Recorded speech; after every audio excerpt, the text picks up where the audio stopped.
Maintenant, on va voir les drop-down et les menus. Donc, on clique sur drop-down et menu. On vient sur drop-down et menu ici. Et comment on crée un drop-down? Alors, j'ai fait le même système. Je vous ai mis toutes les classes ici. D'accord? Et où il faut les mettre. Donc, on a un conteneur global. D'accord? À qui on a rajouté la classe isActive et à qui on va rajouter la classe drop-down. Comme ceci. D'accord? À l'intérieur, il y aura un autre conteneur à qui on va rajouter la classe drop-down trigger. Hop, comme ceci. D'accord? Donc, à l'intérieur, j'ai mon bouton. D'accord, mon bouton d'action avec ma petite icône. D'accord, on sort de cette div dropdown trigger et ici on va avoir du coup une div avec la classe dropdown menu. Donc ça va être le menu, d'accord, avec l'id dropdown menu et le rôle menu. Donc ici on a mis un arrière control drop menu, c'est sémantique, d'accord, c'est pour l'accessibilité. Ici à l'intérieur du dropdown menu il y aura un autre container à qui on donne la classe dropdown content, donc c'est le contenu de mon drop-down, et à tous les A à l'intérieur, je vais leur donner la classe du coup, ici et ici, drop-down item. Donc ce sera les items de mon bouton. Et regardez, tac, ça l'a stylisé directement. D'accord, isActive pour démarquer celui-là par exemple des autres. Et ici, j'ai fait exprès de faire un HR pour mettre du coup la classe drop-down divider.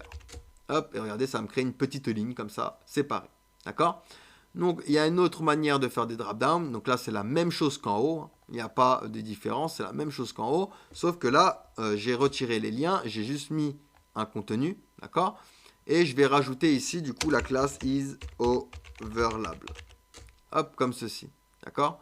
Et du coup, quand je vais survoler, du coup, mon bouton, et ben mon contenu qui est à l'intérieur, il va apparaître. D'accord? Donc, tout ça, d'accord?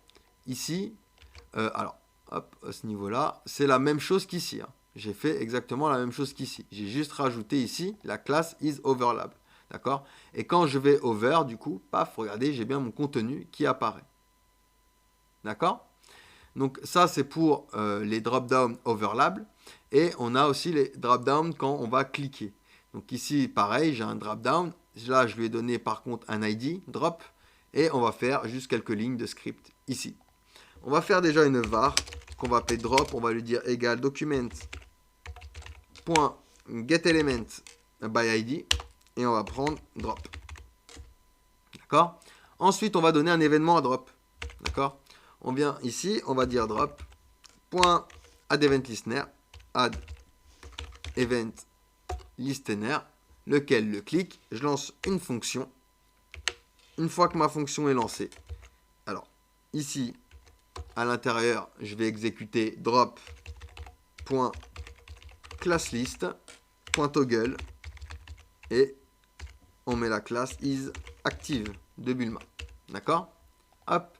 Et du coup, regardez, tac, j'appuie sur mon bouton et j'ai bien mes items qui apparaissent. D'accord? Tac, tac, tac, tac. D'accord? Donc ça, c'est pour les drop-down. D'accord? Maintenant, on va voir comment on crée des menus. D'accord? Donc ici, j'ai un menu dans une balise aside. Donc c'est la balise parent à qui je vais donner du coup la classe menu. D'accord? Ensuite, je vais avoir un P avec un menu label. Donc ici, je l'ai mis, ici, je vais le mettre, menu label, sur tous mes P. D'accord?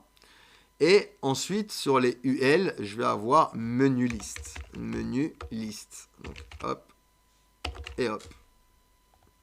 Et ici aussi, menu liste. Hop, parfait.